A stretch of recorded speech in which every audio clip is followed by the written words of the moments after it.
Welcome to the Beyond Fat Loss podcast, where we don't just stop at fat loss, you'll learn about all the good stuff that follows: how to build muscle, how to enjoy more food, and how to stay lean without going to extremes. We are your hosts, Sean and Katie, and today we bring you part two of our discussion about metabolism, and specifically whether it is preventing us from losing fat or keeping fat off as we age. In this episode, we'll be going a little deeper into the differences between specific groups of people and how their energy balance can be influenced by their particular circumstances. If you enjoy this episode, please leave it a like or rating on the podcast platform you're listening to. Drop us a comment to let us know how you found it or if you have any questions. And we'd also really appreciate it if you could share the pod on your social media platforms, on Facebook, on Instagram. It really helps us to reach some more people. You can tag either one of us. That's at KTSKD Coaching, at Sean SKD Coaching. And you'll find us on Instagram. We'd love to reach more like-minded listeners to yourself. So if you can give us a share, that'd be much appreciated. Very much appreciated. And it's been really nice to hear some of your feedback, actually. So really appreciate the messages that we've received regarding the pod. Please keep them coming because it helps to inspire our future episodes, know what subjects we talk about, and deliver the best podcast we possibly can to you. And look, it's not just all about positive feedback as well. If you have any critique for how we can improve things, how we can make the pods a little bit better, then that's also welcome too. Be nice, but let us know if you do feel like you've got any areas for improvement. Absolutely. Absolutely. Our ears are always open for that because feedback is golden. It's always welcome to just make things better. I welcome it. But before we go into this week's pod, let's do a speedy recap of part one for those that either haven't listened to it yet or need a little refresher. Yeah, we covered quite a lot in that podcast, didn't we? So I think if it was me, I'd probably need a refresher. I need a little summary before going into this one. I already need a refresher, so let's do it. AD brain is kicking in, so AD brain is definitely a thing, right? Definitely a thing. I think it's caught on this last couple of phases. Even your clients going, AD brain is kicked in. that's bad when your clients are noticing how your AD brain is working, isn't it? Oh, honestly, it got to a point where new phase road last week, and in my brain, I saw on the screen that I assigned Laura, and she chuckled over it because she was the one who called it AD brain. I saw cable glute kickbacks. I assigned glute kickback machine, and she texted me in the gym going, "Not sure I got this." Nope, Laura, you don't have that in your gym, and I don't want you to use a hip thrust machine. I actually wanted you to use cable glute kickbacks. And I'm blaming the AD brain. I'm blaming the AD brain. I'm trying to think if I've had anything like that, but I tell you one thing I did. I assigned the wrong check-in form to the wrong person and assigned the check-in form I was meant to assign to somebody else completely different. So I had two very confused messages like, why have half my stats that I need to report disappeared off my check-in? I'm like, oh. And I looked, I was like, those are the two people that I text last night, and I've just assigned the wrong check-in form the wrong way around. So yeah, I promise we're not always as shit at our jobs, but for the time being, there might be a few small errors, let's say. Yeah, luckily they're only admin errors, right? And keep all the brain capacity for the real important stuff. Yeah, yeah. Anyway, let's recap, right? So we're all on the same page before we kick into part two of the Metabolism podcast. So BMR and TDEE. So BMR, basal metabolic rate, and TDEE, total daily energy expenditure, are not independently impacted by age between the ages of 30 to 60. Any reductions we see in BMR and TDEE are predominantly due to lower body mass. This is typically seen through fat-free mass reduction, or for a better way of putting it, muscle mass reduction. But we also see some reduction in fat mass in Asian adults beyond middle age. Also, reductions can be attributed to decreasing energy expenditure, so decreasing physical activity.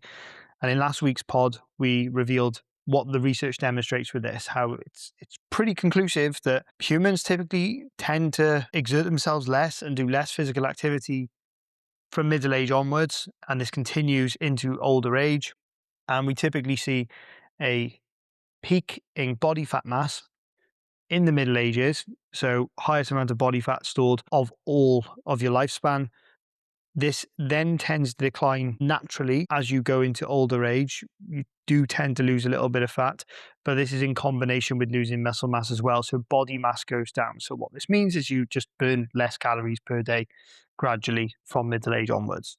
But important to note, this is not age specific, because if you were to maintain your body mass, maintain your muscle mass, and maintain your activity levels, we do not see reductions in basal metabolic rate or in total daily energy expenditure. So your age, your chronological age, does not have an independent impact on the calories you burn each day. It is the reduction in activity and the reduction in the size of your body, namely through muscle mass, that does that. And that alone is empowering, right? Because it's not you no longer have to buy into the notion that, oh, it's my age. My age is preventing me to doing that. No, actually, you can be in control of those lifestyle factors that prolong your quality of life, prolong a better body composition, because that's what we're looking for ultimately, isn't it? Is a better body composition. Because like you said, Sean, what we're seeing in the data is towards older age, yeah, you lose fat, so your mass goes down, but you also lose muscle mass. So your body composition doesn't end up in a better place, even though you're a smaller individual. So yeah, it's empowering to know that the lifestyle factors when it comes to exercise, building muscle mass, are all in your control, no matter what age you are. I think that's a really, really empowering point. And you will naturally lose muscle mass as you age if you're not doing anything about it. But if you're training regularly, you're eating a high protein diet, your sessions are stimulating enough to maintain and either build that muscle, then you won't lose anywhere near as much muscle mass, potentially remove muscle mass loss altogether from the table between the ages of 30 to 60. Age eventually will start to catch up with you, and you may not be able to build muscle as effectively as what you were when you were younger. But we see this time and time again in members that we work with, and they don't take up training until in their 50s or even in their 60s, and they still build muscle in those age groups. I can say with a fairly high degree of confidence that training at any age will build muscle, providing that you're doing the right things and ticking the right boxes with your diet and with your training in order to do that. It's just you have to be a bit more smart, maybe, about how you go about doing it. Mm. Yeah, I couldn't agree more. My opinion has not changed on building muscle mass at any age. It really hasn't. Now, go and Google Train with Joan. If anybody's over the age of 60 and they're thinking, I can't build muscle at my age, or any age for that matter, right? I don't care what age you are. If you're like, oh, I can't build muscle mass at my age, blah, blah, I'm too far gone for that, right? Go and Google Train with Joan. That's all you need to do. Go and take a look at that woman's transformation. Probably the most heavily publicized transformation, I would say, of an elderly person getting into weight training later on in life. She's absolutely incredible. So, yeah, go and have a look. Yeah, no more needs to be said there. No more needs to be said. We also covered how much exercise plays a part in your total daily energy expenditure. And that it's not actually an awful lot, probably a lot less than most people do think. So exercise actually makes up around 5% of our total daily energy expenditure. So we have to look at the bigger picture of supporting our bodies with more muscle mass and activity outside of our training, because it is ultimately a pretty small part of our week overall that we're actually doing exercise. Yeah. And when we break it down, think about it like this. Your BMR, so the amount of calories you burn at rest, the amount of calories your body burns just functioning, that's about 70% of our total daily energy expenditure. So that's quite a large chunk. But BMR doesn't naturally reduce unless our body mass changes. There'll be the most minor of differences to BMR throughout the course of our lifespan, particularly the ages of 30 to 60. When it comes to exercise, that's about 5% of the total energy that we burn each day. So that leaves 70%, add 5%, 5%. So 25% of the amount of energy we burn each day is coming from other sources. So that's going to be things like all the activity that you do that you're not technically classing as exercise. That's going to come from the amount of energy we're using in order to digest, transport, and absorb the foods which we're eating. So there's a big chunk of energy that's being used. That's what a quarter of your total daily energy expenditure is controllable factors outside of training and outside of what your body is burning naturally. So if you start to have a little bit more of an open mind to how you can change those things and how you can play around with those variables, then you can have a significantly different outcome when it comes to how much you burn each day, and as a result, how easy it is for you to either A, eat more calories and not gain fat, or B, lose more fat. I really like how you summarise that then, Sean. Very good for an AD brain, that. And we started well. Let's see how it goes. Last point, I think, before we move on to part two until we move on to part two, is that men and women both follow the same pattern throughout life, throughout the body composition changes, through the reduction in exercise throughout the lifespan. But women may have proportionately higher body fat and different fat distribution. If fat mass, muscle mass, and activity were the same, calorie expenditure would be virtually identical.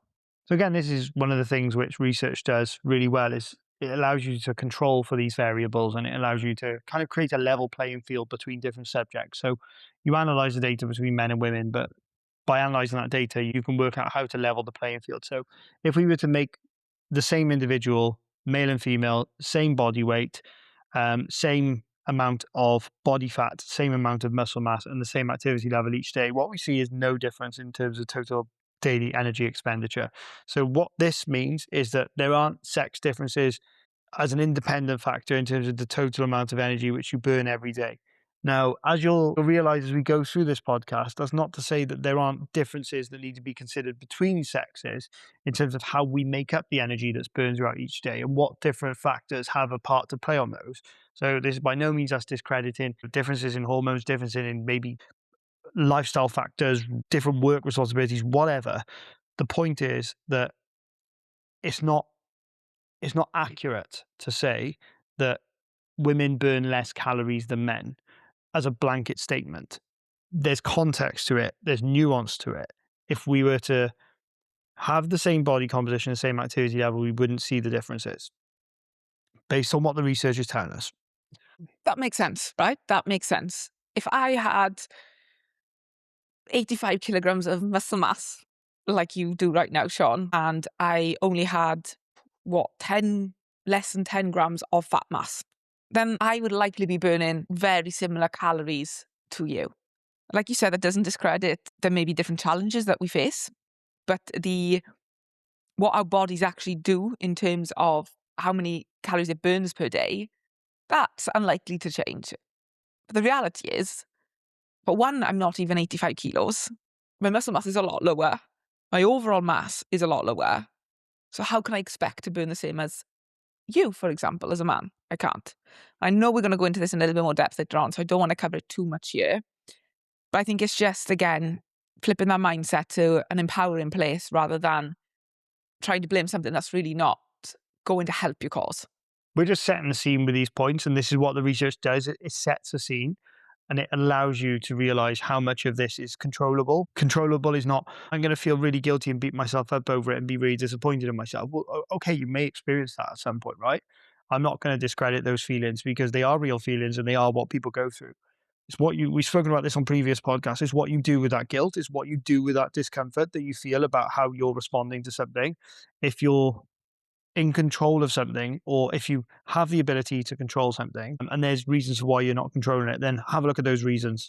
Which of those reasons can you flip on its head? Which of those reasons can you change? Can you remove those barriers and can you face up to those challenges and improve? I've spoken previously about how guilt isn't always a bad thing. Guilt is sometimes a signal that something needs to be done differently in the future to be able to change the outcome which you get. The reason why we're sharing this is because we want you to feel empowered. We want you to understand that you hold more power to control this stuff than what perhaps you're telling yourself, and to change that narrative. And look, I'm just going to say it how it is. We give everyone this empowerment. Some people do absolutely nothing with it.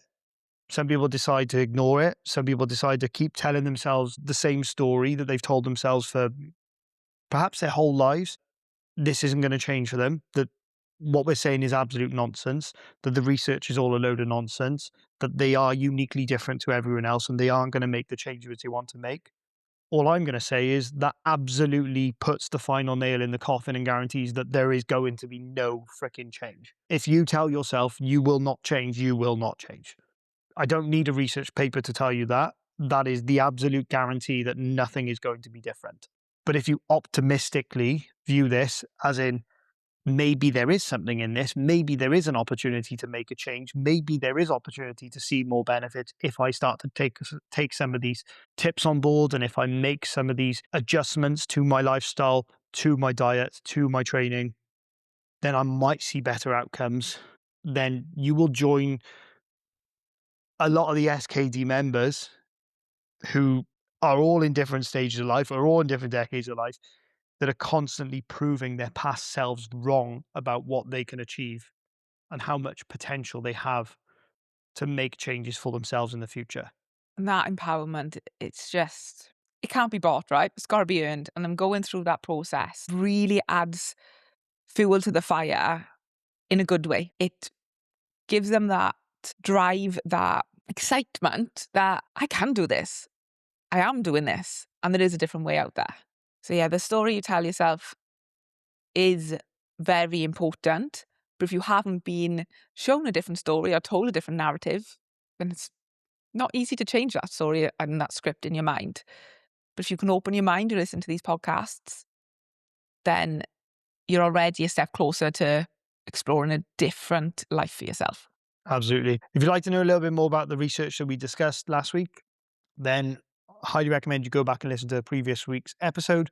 But for now, let's go into part two. Let's talk about some of the specific nuances and specific subsections of the population and really break down how our energy metabolism has an impact on our ability to gain weight, our ability to lose fat, keep fat off, and eat higher calories for longer in life without experiencing negative outcomes in terms of body fat gain.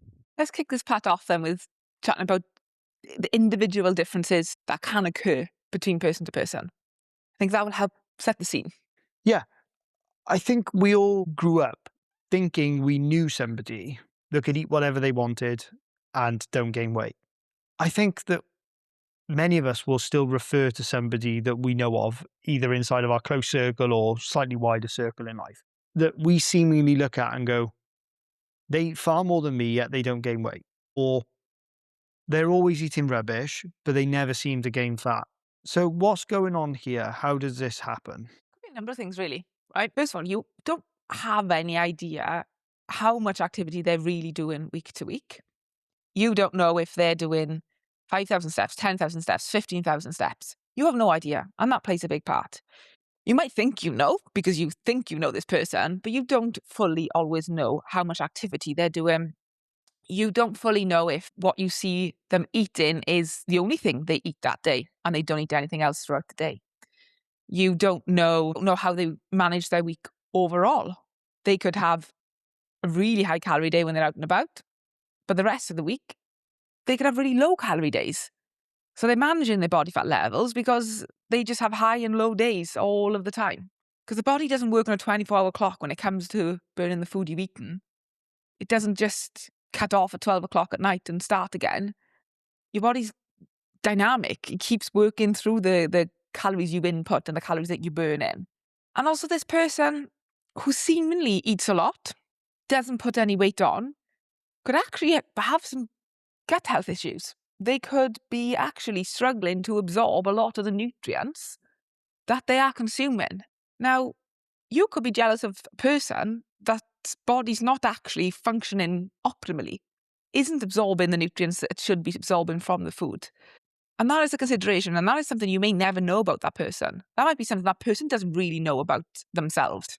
It could be a case that they're not absorbing enough nutrients from their food. That's not their body functioning in a very optimal state, right? Perhaps it's absolutely nothing to do with themselves. Unfortunately, it might be something to do with their genetics. So they're not, their gut's not functioning how it should function.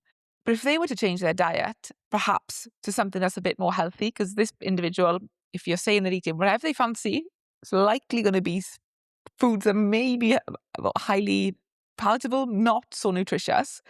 That person, if they actually change their diet to whole foods, higher fiber, they actually gave the body the nutrients it needs, there's every chance that the body would respond well to that, start absorbing more nutrients, and they may actually end up gaining weight as a result of that.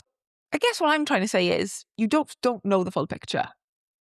No, 100%. That's the golden point from that whole segment, isn't it? You just don't have a clue. And you know what? A lot of people don't have a clue what they're doing either. Like a lot of people don't know themselves about how low their calories are in the week and how high they are on the weekends in comparison, and how they think that they're eating loads because they have Friday, Saturday, Sunday, quite liberally eating what they want and having a few more drinks and things like that. Then they try and counterbalance that by being really healthy, classic clean eating strategies from Monday to Friday. But they don't actually know if they're not tracking, if they haven't got the awareness of tracking, if they're not tracking accurately, then they have absolutely no idea exactly how many calories they're eating from Monday to Thursday, and they don't have a clue how much they're consuming on the weekends either.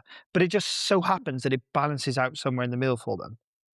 And if it ain't broke, then don't fix it. So they don't bother changing that strategy because that's what works for them to maintain their body fat levels and their body composition. They don't know how many steps they're doing per day unless they're literally monitoring the data. They don't know how many calories they're burning throughout their training sessions. They just assume that it's probably more than what it is, but that motivates them to keep going and doing the training in the first place. A lot of us are completely in the dark. And this is the advantage of us being coaches, and something that we do have as an advantage over the general population, because every single one of our clients every week when they do their check-ins provides us with the data that we look at it and go, right, this is how many steps this person is doing every single week. This is how many training sessions they're doing. These are how many calories they're eating. This is what their weight is doing every single week. Their energy levels, their fatigue, their recovery, that's all reported. We know what their sleep habits are like. So we've got all this data. So we can easily look at two individuals and say, okay, well, this is why person A is burning more calories per day than person B. It's quite obvious when you look at the data set. We can see the breakdown of calories day by day. We know if somebody is under eating Monday to Thursday or under eating Monday to Friday to save calories for the weekend, because we can literally see it. But most of the population probably not tracking calories, probably not got that level of awareness, probably not keeping a close eye on their step count. It's just an arbitrary, I'm going to do my step target today. But they're not actually monitoring that from week to week and comparing that to anybody else's data. So, yeah, you're absolutely right, Katie. There's so many things that we're in the dark with that we can't just assume that because somebody is seen eating a pizza or seen having a big old night out or seen having, you know, an assortment of snacks on movie night, that they can eat whatever they want and not gain fat, because you have absolutely no idea what the other 6 times 24 hours are looking like for them outside of that one day. Absolutely. Absolutely. There are just way too many variables that make up someone's total daily expenditure and what impacts how many calories they are consuming. What might be a better conversation is if you went up to the person and said, how do you manage to eat all that and not gain fat? And if they go, well, I don't really know, then you don't really learn anything. But if they start to tell you about, okay, so I have a takeaway on a Friday night because Monday to Thursday, I track every single calorie. I've got my meals prepped for lunch and dinner every single day. I don't have any sweet treats from Monday to Thursday. I decide that I'm not going to grab any sugary coffees, or I don't have any sort of sugary drinks throughout the week. I make sure that I'm hitting 30 to 40 grams of protein with every single meal. I make sure I have 5 sources of fruit and vegetables every single day. I do 12,000 steps a day. I train 4 days a week and I sleep 7 hours a night. Then you go, okay, well, considering all that stuff, the takeaway on Friday makes no fucking difference whatsoever. And this person has everything locked down. So then they can't just eat whatever they want. No, The other 5 to 6 days of the week, they are it's literally preparing them to eat whatever they want on the one occasion. yes. Yeah, they've got that balance that works for them, right? And that is someone managing the other days to have that whatever you want moment per se, right? But you're only seeing that small snippet.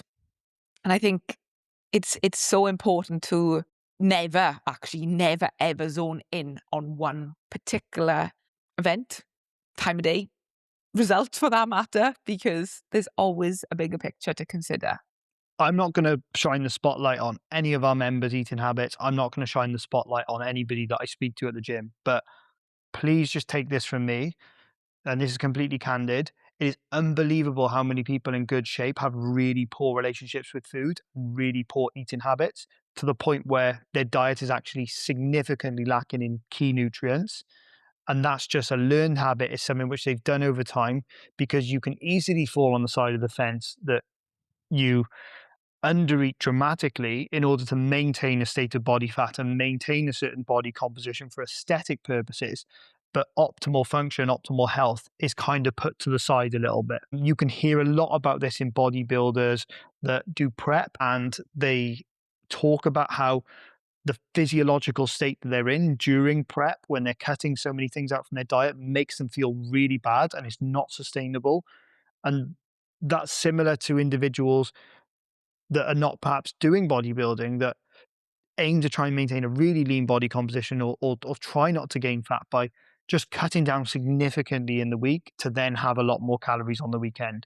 That to me is the equivalent of a classic yo-yo diet. It's just on a micro level, done week to week, and that can lead to some really unhealthy eating habits. I've had so many people I've worked with over the last couple of years where their typical week is healthy food Monday to Thursday or Monday to Friday, and then really unhealthy over the weekend, to the point where it's actually that that's holding them back from progressing with their training. It's that that's holding them back from getting the amount of nutrients they need to be able to fuel the muscle building process. And in some ways, it's stopping them from losing body fat as well, because the diet Monday to Friday builds up a deficit. The weekend takes them out of the deficit. It cancels out somewhere in the middle, but they can't keep that up forever because they feel like crap when they're doing it. 100%. I think that is probably 90% of the population when it comes to your diet. And there's nothing wrong with using some tools to allow you to have a little bit more flexibility on the weekend. But it's very different to using tools to have some flexibility and abusing those tools, which are actually holding you back, like you said, Sean, either losing body fat or actually building the muscle mass you want to change your physique. And I've been a trap of that in the past. I really, really have, because I used to like having way more flexibility on the weekend, but actually it wasn't really that enjoyable because it was stopping me getting the results I wanted. So I think it's that finding that balance of having a nutritious diet, having some flexibility, but not allowing that flexibility to become a negative in your life, because it can be skewed too far the extreme way, which is extremes generally aren't healthy or cooperative when it comes to physique goals. No, you might be able to dip your toe into an extreme for a very short period of time for a really accelerated result, but it's not going to be sustainable. We generally recommend avoiding them for sustained durations. Avoid them generally if you can, but certainly not for extended durations. Katie, I'm going to balance this side of the conversation here, because there are outliers. And how I would describe this is, these are individuals that might have exactly the same amount of muscle mass, exactly the same amount of fat-free mass, be exactly the same body weight, and do the same activity in terms of physical activity, exercise each week. But they might burn more calories each day. They might have a higher total daily energy expenditure than another individual that might look on paper exactly the same amount of training sessions, same amount of steps. There's obviously some calories being burned somewhere that's different, but it's not through BMR because they got the same physical, and it's not through their exercise activity. As I discussed, there's still that 25% of the equation that's different, but even with the same habits, you can sometimes see differences in those individuals. Sometimes this can be attributed down to just genetic outliers. I'll give you a prime example. I'm a really fidgety person. I've probably got a little bit of a few different things on the spectrum. There's certainly a bit of ADHD in there somewhere. I am a fidgety person. I'm constantly doing something with my hands or my fingers. I can't sit still. I change the position I'm sitting in on a frequent basis. I'm talking now, my hands are going everywhere, my head's going everywhere. This is me in a deficit where all those processes are dialed down and slowed down. The amount of times I'm sat at a table, I'm sat at a family meal, and somebody has to put their hand on my leg because I'm just tapping my leg constantly, like 500 miles per hour. It's just me. So it's absolutely no surprise to me, but it's often a surprise to other people, that I can cut down and lose body fat on nearly 3,000 calories a day, sometimes more. But it's no surprise to me because I know that my energy expenditure daily is high. I am one of those outliers where, yes, I'm doing a lot of physical activity. Yes, my diet is incredibly protein rich and fiber rich, and they take a lot of calories to break down. But even so, you can balance those things out across the board. I'm often burning more calories every day than individuals that are 5 or 10 kilos heavier than me or more. And a lot of that will be down to just the genetic factors that make me a fidget. Absolutely. I think you're an individual that mentally and physically doesn't really slow down. Yeah, I don't think I need to say any more than that. Whereas I can often be sat here and be total, I want to call it cabbage. I can just don't really move a lot. I can do that when I do sit down and try to relax, but you find that very hard and you're on the go quite a bit. Even simple things like if there's items left in a room and I'm clearing up, because I'm really clumsy, I won't just take like everything at once because I know I'll drop something. And also, like, my brain just can't process it because I'm already thinking, like, I'm going to pick this up, I'm going to take it to the other room. And then what am I going to do with it when I go in the other room? So, like, I'll do like 2 or 3 trips sometimes to take a few items back and forth. And like, even that in itself is just an example where most people would efficiently try and find a way to pick everything up together. Oh, that's me. It would have been bouncing on my head, my toe, everything. I'm doing Yeah. one trip only. Whereas I'm just like, oh, well, by the time I've figured out how I can stack all this up and how slowly I'm going to have to go, I can just nip back and forth 2 or 3 times and it's done. And that's just me. That's how I work. But I'm burning more calories because of that. So the whole point of this is there are individuals that are different, but they're not the norm. These are outliers.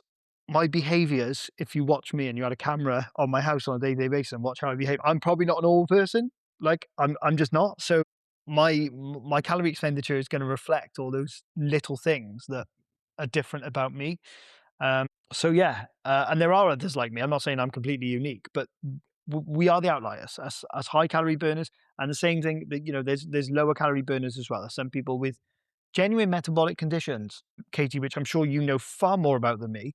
But there are certain individuals that will have a proportionately lower metabolic rate than others. Their BMR is naturally lower than others, but it's correct me if I'm wrong here. It's kind of like a flat rate where it's always going to be that way, pretty much.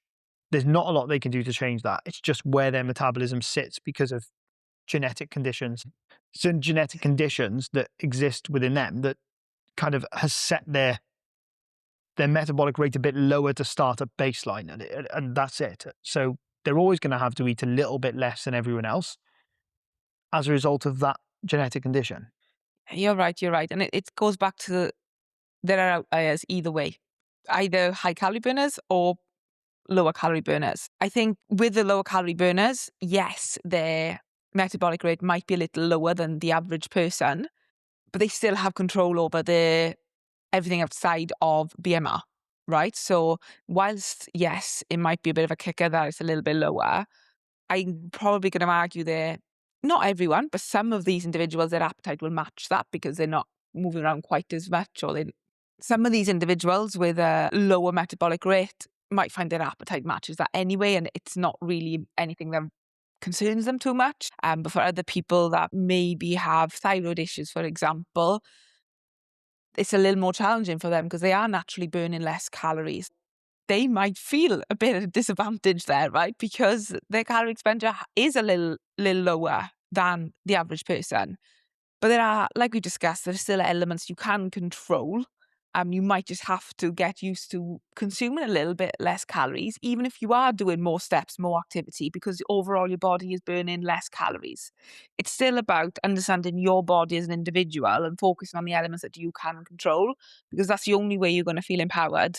It's not comparing to someone else, certainly not comparing to an outlier. It's going, right, what's happening in my body? If you're gaining body fat, you're eating too much. It's quite simply that. Yes, there might be elements that, are challenging to face, challenge to overcome. I'm not disputing that at all.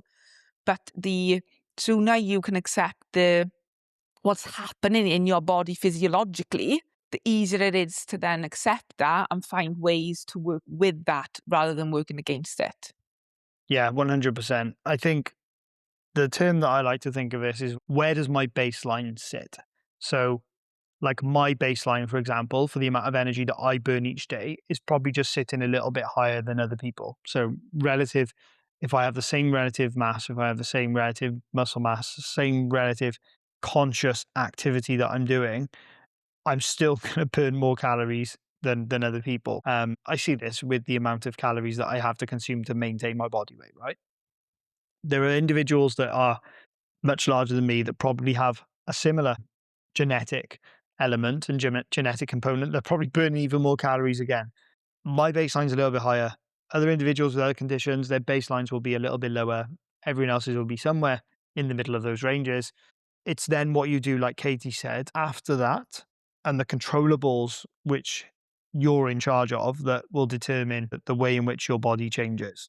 Again, this is all empowerment. We've all got to deal with the body that we're living in terms of the amount of calories that it's burning each day that we can't control, but there's still a lot of the parts of the equation that we can control. Certainly enough of that that can be controlled to make a difference. Yeah, I agree fully. I agree fully. So let's talk about another subsection, and we spoke about this in the intro. So I'd like to discuss women because I think it's really important here to address the differences. Whilst we know that all things being equal, men and women would lose fat at the same rate or would burn the same amount of calories each day, we also have to remind ourselves that things aren't really equal in the real world. There are differences that need to be taken into consideration. So I want to shine the light on those differences so that we can all have better understanding over this. I've coached many females, many females, and as a male, it's helped me to understand the differences and to really pay attention to what women of different age groups are going through at different stages of their lives, because I'm not personally experiencing those. So it's important for me to have this information. And obviously, Katie, you work predominantly with females, so you've got a really expansive knowledge over this as well. So, what are the biggest differences for a start? And why does that sometimes confuse a lot of women into thinking that they're less fortunate than men when it comes to body fat levels and fat loss? Can be a little bit of a sensitive topic, this can, right? It really can. I gotta be honest, I used to get a little peeved off them. You could eat more food than me, and I was like, but I want to have that, and I want to have this, and it's unfair that he can eat all of this, and it can be easy to get trapped into that mindset. But the reality is, genetically, males and females are different. Body composition is different. And again, this is an overgeneralization, but it needs to be for the context of this conversation. You're right, Katie. There are differences. Genetically, there are significant differences between male and female bodies. And yeah, we can say that if they were the same size, but how often does that really occur in the real world? How often do we see women with the same body weight and the same body composition as men? It's quite rare. There are cases for it. Again, talking about outliers versus the average, we have to overgeneralize here. The average woman is not the same body fat level and the same muscle mass as the average man. No, we very rarely see that. And even if I wanted, for example, to try to get to the levels that you've got muscle mass wise and body fat levels, like I was referring to in the beginning of this podcast, I don't even think that's possible for me to get to that amount of body mass, right? You're talking another 30 kilos of muscle mass to get to a similar level of muscle mass as you. I don't even think that's possible in my lifetime. Like, I don't even know. I don't think it is. Like 30 kilograms of muscle mass on top of what I've already got. Maybe if I take some steroids, but that's Yeah, not on but my that radar. that completely changes the playing field then, because that's not what's naturally occurring anyway. So, I think it's fair to say this entire conversation is null and void for anybody that's using steroids, isn't it?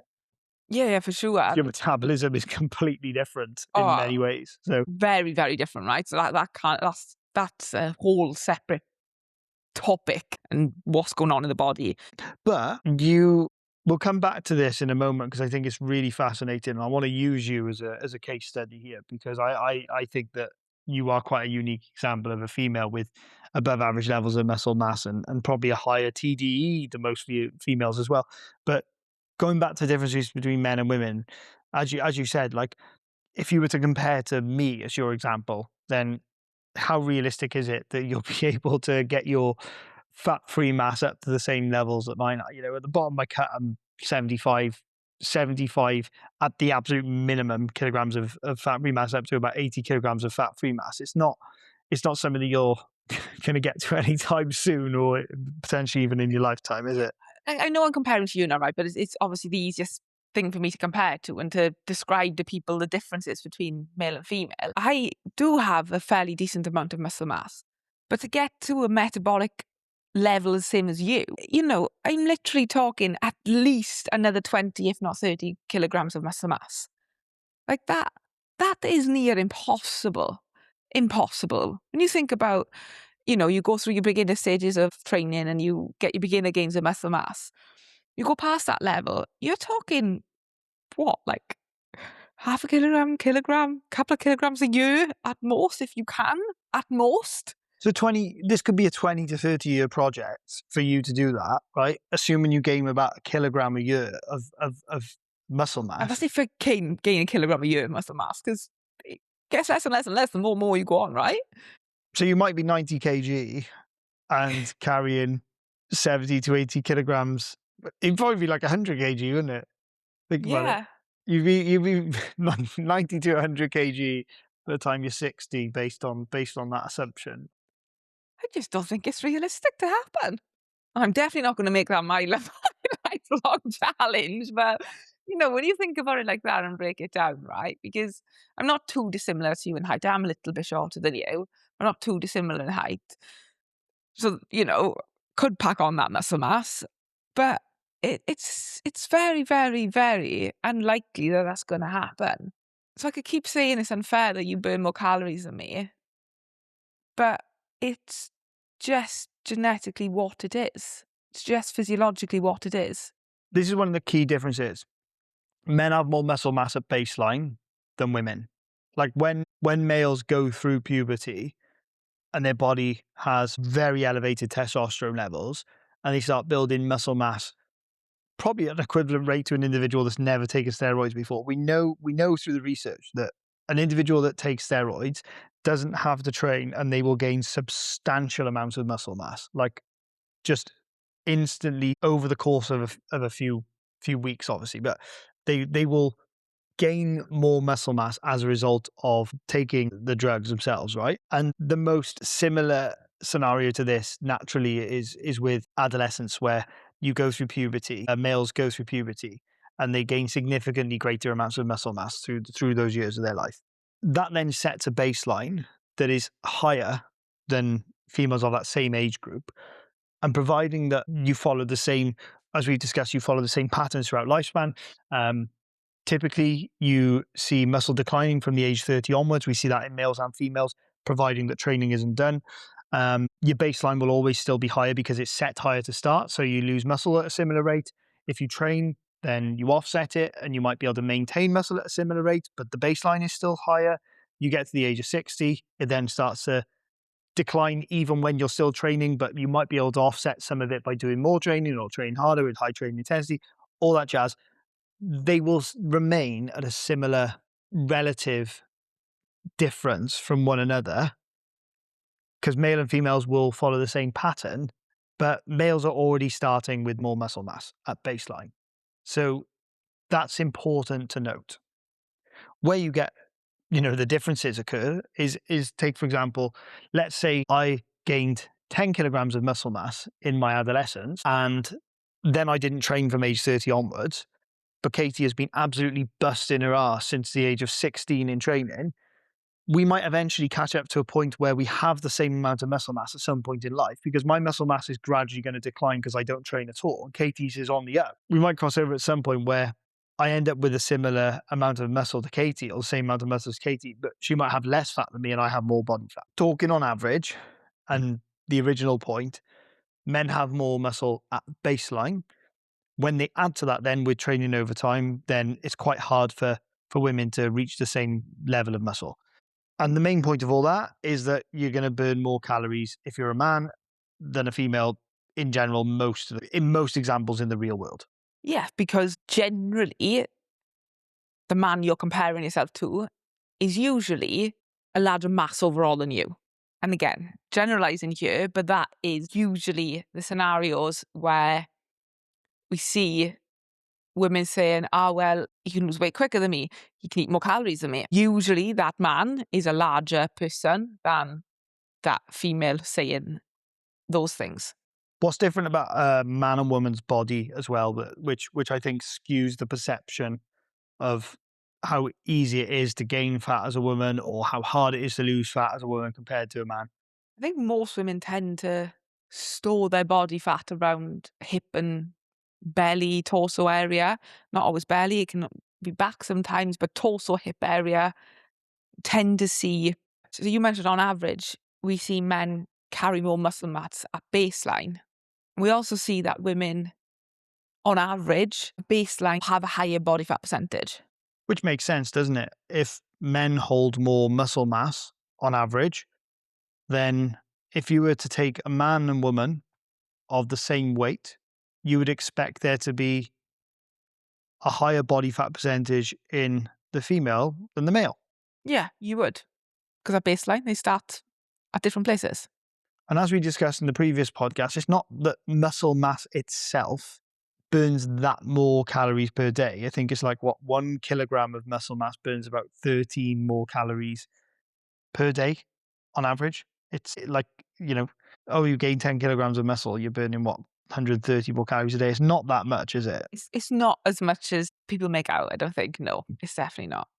Like that's not going to really break the bank. I mean, that's your Freddo, isn't it? It's your friend, So exactly. it's not like, oh yeah, I'm absolutely devastated that I can't eat the Freddo that he can eat and not gain fat. Like I'm sure you can make room for that Freddo with the small amount of calories that the Freddo costs.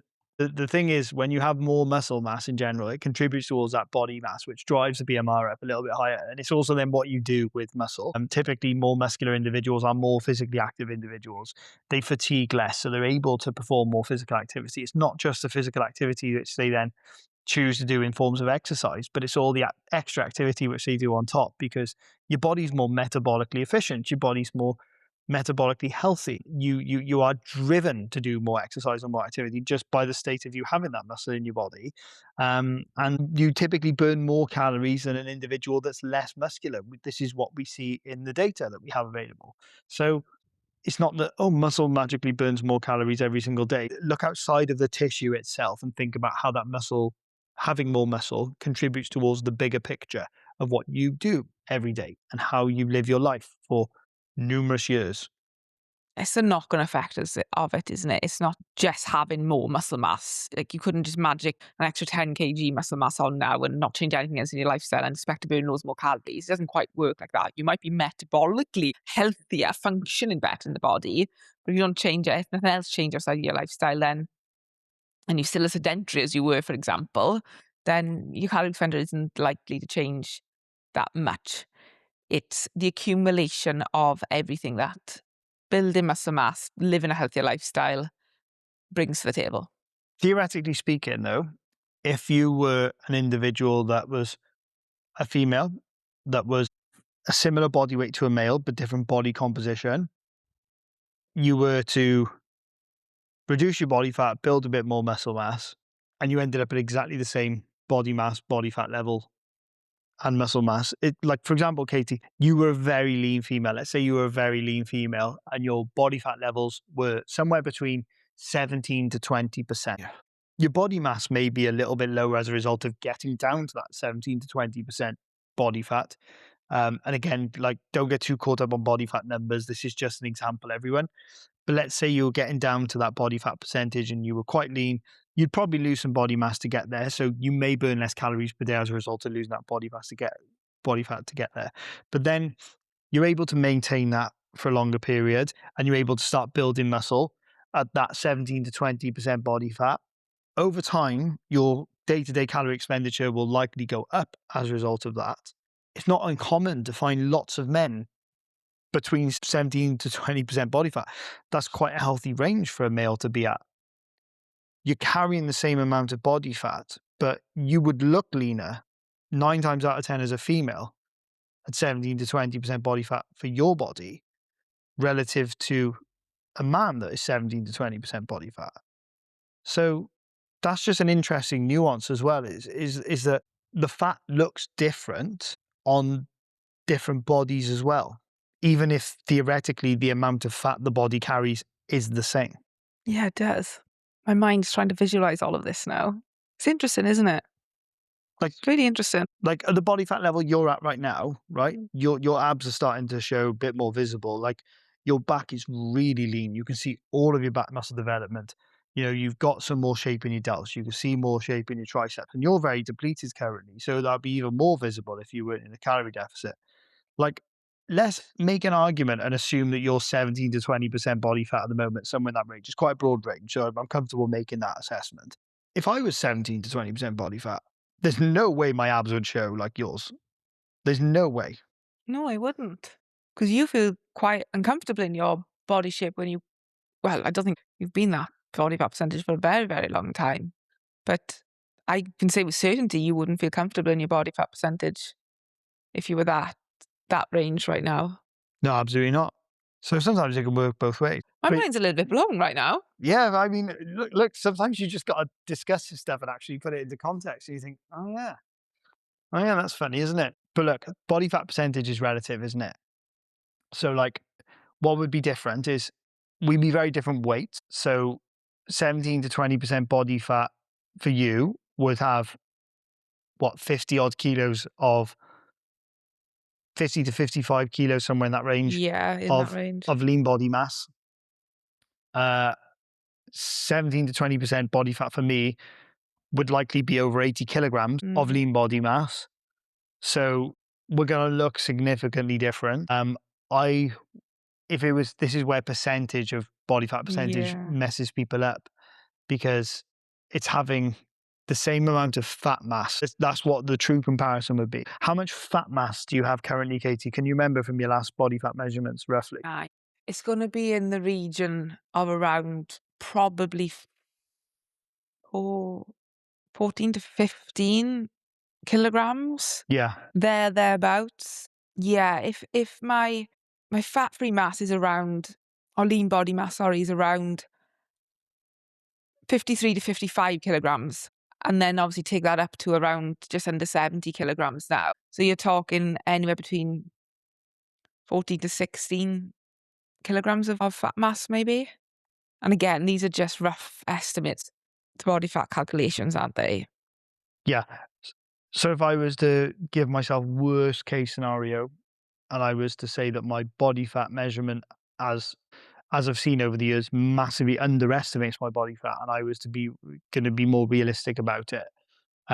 When I get to like say peak bulk, for example, when I was at the end of my building phase, I would have said that I would have been 15% body fat, maybe even slightly more this time round.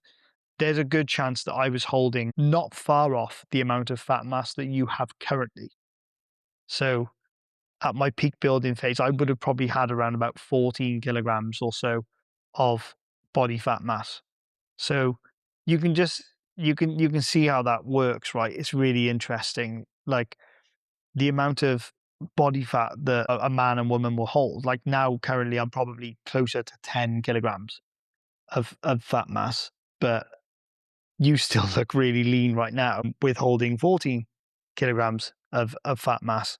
So for you to get to the same kind of fat mass that I've got, Christ, I'll be peeled. yeah, for our compositions to be the same, you'd have to lose another 4 kilograms of fat mass and then gain 25 kilograms of muscle mass. Yeah, you're comparing to more of an extreme example there because I train more than the average person. I've been training for a longer period of time. I probably keep my body fat level a little bit lower, let's say, than where the average male would on a year round basis. Yeah, it's just the numbers are interesting to put it into context. Women hold more fat than men, 9 times out of 10. They proportionately hold more body fat than men, right? That's the point we're making here. And it's also where you hold it in comparison to men as well, isn't it, Katie? Yeah, I think so. And I think, again, not all women, but most women will tend to say they'll hold more around the stomach area, hip area, the thighs. For some women I've worked with, it's more the opposite, and it's upper thighs and arms, limbs. But yeah, it does tend to be slightly different. based on experience of working with many women, and I'm sure you could say the same, Sean. Yeah, I think when you consider a man that has that extra muscle at baseline and then trains, like you typically see areas thicken out quite a bit that give the perception that they're a little bit leaner than what they are. So, for example, the arms develop, the shoulders develop. There's not as much body fat typically held on those areas. For trained men, you're going to see probably leaner. Again, this is all generalization, so don't take this out of context. But thighs, calves, we're not typically seeing as much fat in trained men in those areas, but you do see trunk fat in general, particularly back, stomach. But the perception of training muscles as a man and the amount of muscle you can develop from baseline and adding, sorry, to a higher baseline muscle mass by training will often give you a perception that in clothing and perhaps sometimes out of clothing in good lighting, you are leaner than what you are. Whereas I think a lot of women will store more fat around their trunk areas. And because of where it's stored and because of how that sits on their body and how it makes them feel, they then look at a man who's got more muscular arms in a t-shirt, um, perhaps not very, very lean, but doesn't have a huge amount of mass around the stomach. And they say, well, they look much leaner. But actually, like when you start to break it down, they're probably holding a relatively high amount of fat mass. It's just it's spread out differently and it's not in the area that they're most conscious about as much, and they can offset that because of the size of muscle in other areas, which gives them more shape and more structure. Proportions do play a part. I think that's it, isn't it? That you said that it gives more structure and shape, and men typically already have a higher baseline when it comes to that muscle mass. Women don't. So for a lot of women, even when they do drop some body fat, they're still not revealing a lot underneath because there isn't a lot of muscle at baseline for women until they start training, of course. And then that's when they really start to see their shape change. How do you handle the comment from your female clients, Katie, where they say they want to eat more calories? They think it's unfair that they can't eat as many calories because they're a woman. They then also want to avoid weight gain, or they're worried about building too much muscle, which would help to drive their body mass up, which would help to drive their muscle mass up, which would help to increase their total daily energy expenditure. So they could actually eat a little bit more anyway. Like, how do you kind of handle that conversation? Oh, wow, there's so many angles to this one. And it very much does depend on the individual that I'm speaking to. But I'm going to do my best to answer this to be as relatable to the audience as much as possible. I think when it comes to muscle mass, a lot of women don't actually fully understand the impact having more muscle mass can have on their shape and are far too concerned with A, gaining weight, and B, that muscle mass is going to make them look bulky. So they have a fear of something that's not going to happen because, speaking from my experience, you probably feel more bulky from having from carrying more body fat than you ever will from having more muscle mass. And I can say that with confidence because I've lived through that myself.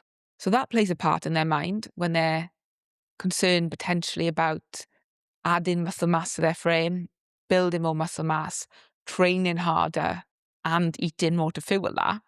Because on the flip side, they're also worried of gaining fat mass, but also at the same time, feel unfair that they can't eat as much as maybe the males that are around. So when it comes to the unfair comment, and I think why I can say all of this with such conviction is because I genuinely lived through it all myself. But it's about honestly sacking off that unfair comment about a male being able to eat more. Because generally, the male that you're comparing to is a bigger person. And even if they're not a bigger person, they might be doing more activity. And comparing yourself to anyone is just not a helpful angle to take. So by saying it's unfair, you're just comparing yourself to something that's not comparable. Comparing apples to oranges, for example. I agree with you, Katie. It's not really a fair comparison. And again, I want to use you as a case study in a moment, but I just want to swing back to the kind of not wanting to get bulky comment and really help people to understand that in order to have access to more food and burn more calories per day, you need to have a bigger body and you need to be more active and you need to have more muscle mass because all of these things are going to play into being able to burn more calories each day. They all feed into that total daily energy expenditure equation, don't they? Yeah. So if you are a female listening to this and you're saying you want to eat more, but you're not lifting weights on a regular basis, you're not challenging yourself to build more muscle mass, you're not allowing your weight to increase gradually over time through adding that muscle mass, then where are the more calories going to come from? Because your body's not going to magically start burning more calories every day. You are where you are. So you're not going to automatically be able to just start eating a couple of hundred calories more and not gain body fat. You have to drive something mechanistically to use up the extra calories that you're putting in by either having more tissue that's burning those calories and needing supply of nutrients or do more activity to use up those calories. And that's where you can end up in a slippery slope of feeling like you have to earn your treats and you have to train excessively long and hard to be able to pay for your Freddo. That does not sustain itself in the long run. So we're not just talking about like ramping up your activity levels for a short period of time, chucking in 3 extra gym classes a week or doing an extra 2 or 3 runs. Because as we know, and as we've discussed, 5% of your total daily energy expenditure, 5% is such a small amount, and that's what it's giving you. You're burning a much smaller amount of calories each day through exercise than what most people think. So relying on exercise alone, try and drive the processes of giving you access to more calories is not going to play out well in the long run. It's a slippery slope, right? Because you're trying to do more to burn more calories, to earn more food, and that cycle is exhausting for your body. It's exhausting for you on your time and for your body on its recovery. Yeah, a more sensible approach would be start to increase your steps, gradually increase those more over time. Over time, you might be able to add more gym sessions because you're recovering faster, you have more time available, you're at a stage in your life where you can put more time and effort into that. You might be able to start take on some physical activities like sport outside of the gym sessions because you're fit enough and strong enough to recover faster. So things like, Katie plays netball. It could be like you start taking up paddle. It could be that you do some rock climbing. It could be that you take a martial arts class 2 or 3 nights a week. So you start to do it outside of your gym session. You do hikes on the weekend. That all drives that physical activity level more. That gives you more calorie expenditure. It's not the same as, I'm forcing myself to run every day this week, or I'm going to do 3 hours of classes back to back, 4 nights a week. Completely different scenario. Yeah, that first scenario where you're incorporating things you love doing and enjoy doing and, Gradually adding them. and gradually adding them so your body is catching up to those and enjoying that process. It's very different to, I have to do this because I want to eat this. It's a completely different relationship with food and exercise, in my opinion. Yeah, for sure. Just saying it as it is, you're not going to increase your total daily energy expenditure by much to allow you to eat more food and eat more calories and have less problems with fat gain by eating things that are higher in calories, unless you allow yourself to have periods of eating more calories in the first place and gaining some muscle mass, gaining some weight. You're always going to be stuck at a low total daily energy expenditure. It's always going to feel like you're fighting an uphill battle if your body weight stays as it is right now. You're not training to build muscle mass. You're not finding ways to gradually increase your physical activity levels over time. You don't just magically start eating more food and being able to burn it up somehow before it gets stored as fat. That energy you're eating, it's got to go somewhere. It's got to be used somewhere. It's going to be stored as fat. Yeah, I think you explained that very well, Sean. I think you explained that very well. It's a bit of a complex topic with a lot of own personal biases in mind sometimes, isn't it? And I think you can bash through those, shift those out of the way, and find something that works for you, then that's what's important. Katie, I want to use you as a case study quickly because we mentioned about comparing yourself to a more sizable human being sometimes as a female. Again, I've worked with many females. I've worked with many taller females, but I haven't come across many females that have maintenance calories as high as yours. Your total daily energy expenditure is one of the highest I've seen as a female and worked with, to the point where actually you're able to eat higher maintenance calories than many of the males that I work with at maintenance, which is completely contrary to the "it's not fair that men can eat more than women" statement. And actually, in the gym at times, you're lifting more weights than some of the men in the gym. You're probably holding a similar amount of muscle mass or more muscle mass than some of the men in the gym. So this can be completely flipped on its head when you consider those variables. What parts of Katie can't she control? Well, her height, for one, you know, your height, you're, 5'9". yeah, 5'9", 170 centimeters tall. So, you know, if you're a male and you're shorter than that, then naturally you've already got less mass on your frame already, like skeletal mass. Um, Organs are proportionate to body height. They don't account for a huge amount of body weight, but they will account for some. And then, of course, you know, if you've got longer limbs, you can have longer muscle bellies. Therefore, you know, there's going to be more muscle weight to some extent. All of that changes with training over time. But essentially, what we're saying here is that you're able to burn a lot more calories than the average female, in my viewpoint, but also more calories than some men as well. So how do you do it?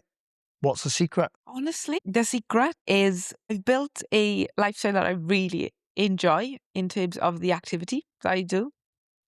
I do mostly have a sedentary job in terms of I work from my laptop majority of the time, but I don't dictate my activity levels on a day-to-day basis. So I'm still doing about 12 to 15,000 steps most days, sometimes a little bit more, sometimes a little bit less. I play sport twice a week. I have built a lot of muscle mass over the last 10 years, particularly in the last 2 to 3 years. My diet is majority high protein, high fiber, whole food sources. I train 4 times every week, very rarely less. If it is less, 3. It's my non-negotiable to myself to keep going with that. Yeah. If I'm not playing sport, I make sure I'm doing cardio twice a week. So all of these elements, my sleep routine doesn't really change an awful lot. I get a minimum of around 6 to 7 hours a night. That helps my recovery. That helps me to keep up my activity levels every day. That helps me to train hard. It allows me to have my adaptations from the training.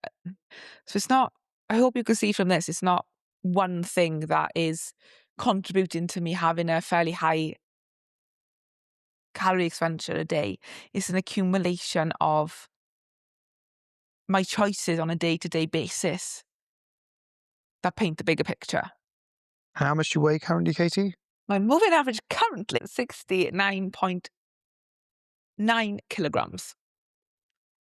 So what's that in pounds? For people who work in pounds, get a calculator out. It's 150, just under 154. So yeah, at the moment, you're at one of your lowest body weights you've ever been, right? So you're going to be, your maintenance might be a little bit lower at the moment, but we're talking about 2,500 to maybe 2,600, somewhere in that range. And prior to starting your cut, it was like 2,700. So the secret is that there is no secret. You've got an individual that's incredibly active, but not to the point where it's taking up several hours every single day. Some days it is several hours if you consider, you know, the dog walking, the training, the sport afterwards. But that might feel like a lot for some people, but I really don't feel like that's an abnormal amount of exercise. It's not like you're training 3 or 4 hours per day every single day. No, not at all. You're not training like some of the CrossFitters do, where, you know, they've got 3 or 4 hours back to back in the CrossFit box. You're not training for a triathlon or an Ironman. You got a normal life, really. You're talking 4 hours in the gym, hour to 2 hours of cardio, depending whether that's sport dependent or if I will be doing 2 hours of cardio a week if I'm not playing sport. Sometimes a little bit more in netball, but around 2 hours. My normal dog walks a day. It's not a lot of hours per week, really. And again, it's not something you've just slotted into from day one. You've always been an active person, haven't you? But The diet quality has improved over time. You've built muscle over time because your training has got better. And as we see, your maintenance calories typically does increase over time when you're sustaining these habits for longer durations. By all accounts, you should be on the decline now because you're in your 30s.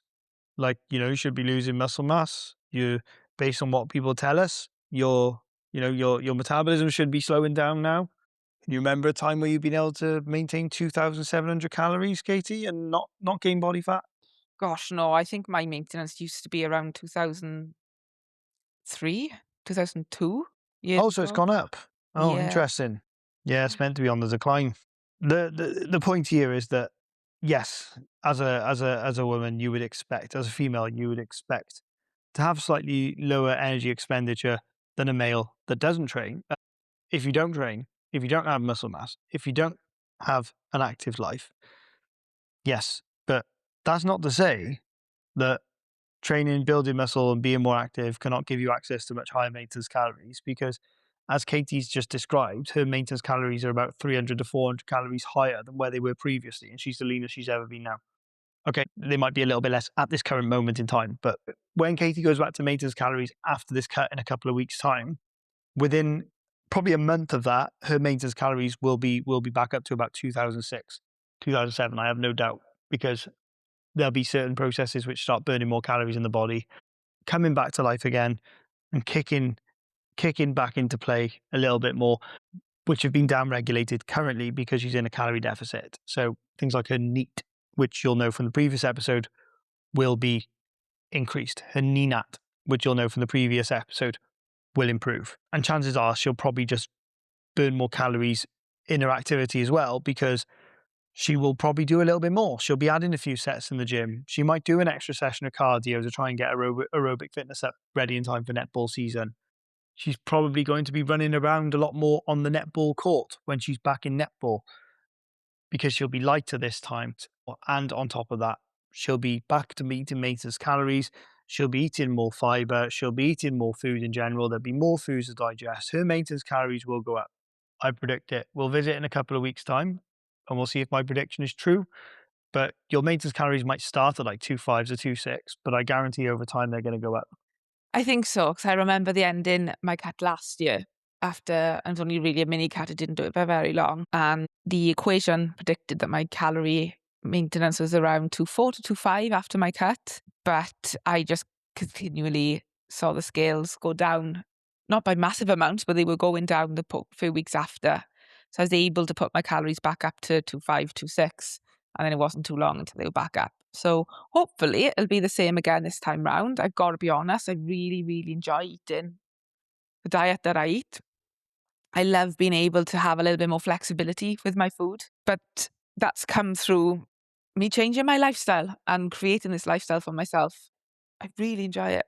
I get so much back from it. So another topic that affects a lot of women and has affected a lot of women that we've worked with as well is menopause.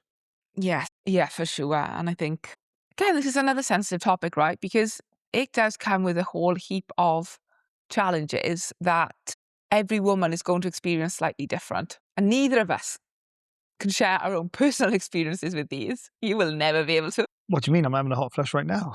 And I will be able to at some point in my life, but hopefully not anytime soon. No, hopefully not. You could just about cope with my menstrual cycle mood swings. Give Never me give mind me some more good times first so I can kind of cancel it out from memory.